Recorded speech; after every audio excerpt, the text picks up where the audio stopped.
Kumuha po tayo ng halimbawa. Dito po sa Genesis, yung Genesis po, ay unang aklat ng Biblia.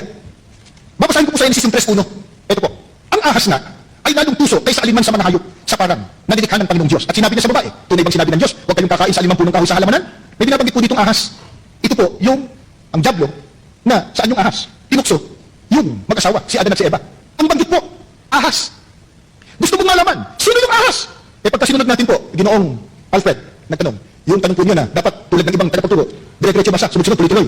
Bakit sa amin? Palipat-lipat po ng talata. Kung susundin po natin dire-diretso, ang tanong po natin, sino yung ahas? O basahin natin sa 2. At sinabi ng babae sa ahas, wala po dun eh. 3, dapat pagbunga na, wala po dun. Ahas, baka nasa 4, wala. 7, 6, bungatin natin makapal, wala pa rin. 32, ahas, nasa yung ahas? Nandun pala sa huli.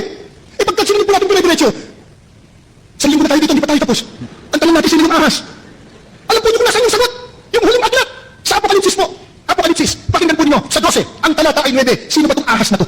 Ito, at inihagis ang malaking dragon, ang matandang ahas, ang tinatawag na Diablo, at Satanas, ang dumadaya sa buong sanglibutan. Nandun po, sa huli. Bakit? Tanda natin, iniwawangis ang mga pananalitang ayon sa Espiritu.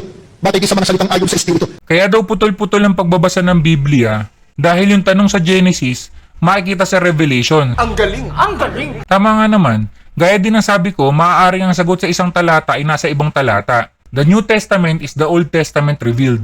Pwedeng ang mystery sa New, makita ang sagot sa Old. O ang mga prophecy sa Old, makita ang sagot sa New.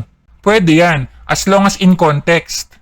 Yan ang mahalaga, in context. Kaya lang, dapat manawa nyo din na ang Bible ay inspired by God.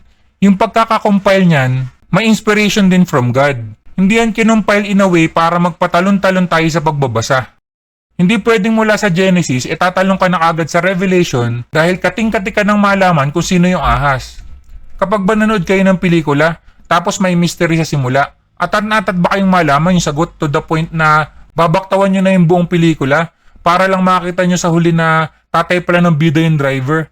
Kaya palang bait-bait niya dun sa bida. Siya pala yung tunay na ama. I am your father. Hindi, di ba? Papanoodin mo pa din yung buong palabas dun sa sequence na ginawa nung nagsulat.